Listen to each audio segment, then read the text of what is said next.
ఏంటి లేట్ అయిందని చూస్తున్నారా? సో చాలా చెప్పాలి. Welcome to day 42 of documenting my journey. ఈరోజు వచ్చేసరికి ఏంటంటే నేను ఉంటున్న నా పీజీ నా హాస్టల్ని అయితే వెకేట్ చేయబోతున్నాను. కుదుపుని అయితే మారాలి త్వరలో. దాని గురించి వివరంగా ఇంకో వీడియోలో చెప్తాను.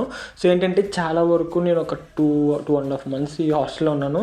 సో చాలా వరకు నాది 2 షేరింగ్. సో నాది నా రూమ్మేట్. సో అలాగే చాలా మెమరీస్ ఆ రూమ్లో కానీ, ఆ దగ్గరలో 2-3 పార్కులు ఉంటే ఇంక డైలీ వెళ్ళడం కానీ, ఆ పార్క్ వైబ్ మొత్తం కొత్త ప్రపంచం కదా. సో మొత్తం అలా చాలా వరకు ఆ థింగ్స్ కానీ చాలా వరకు అన్నీ మిస్ అవుతాం. బట్ యాక్చువల్గా ఇట్స్ థింగ్ అంతే కదా, మనం ఏం చేయలేము. ఇంకా అది నార్మల్గానే వెళ్తుంది. సో వెళ్ళేటప్పుడు కొంచెం ఫీల్ ఉంటుంది. సో అలా మా ఫ్రెండ్ అయితే చేపెట్టి ప్రజెంట్ ఇంటికి వెళదాం చిన్న పని మీద అని చెప్పి ఇంటికి అయితే వెళ్ళాను. సో వాడు బస్ స్టాప్ వరకు చేపెట్టి తర్వాత అలా బస్కి వెళ్ళి అలా దారిలో ఎన్నో ఆలోచనలు అలా వస్తూనే ఉంటున్నాయి. ఏం చేద్దాం ఏంటి అన్నది. హాస్టల్ మారిపోయింది కదా చాలా వరకు. అక్కడ ఉన్న ఫ్రెండ్స్ కానీ, నా రూమ్మేట్ కానీ, సో అందరూ. నా రూమ్మేట్ అయితే నైట్ 3-4 అయ్యే వరకు లైట్ కట్టేవాడే కాదు అసలు. మరి ఇప్పుడు ఏం చేస్తున్నాడో తెలియదు కానీ. సో అలా చాలా వరకు నైట్ అంతా బస్సులో జర్నీ సరిపోయి ఎర్లీ మార్నింగ్ చాలా వరకు ఇంకంతే. నా పక్కవాడేమో గురక.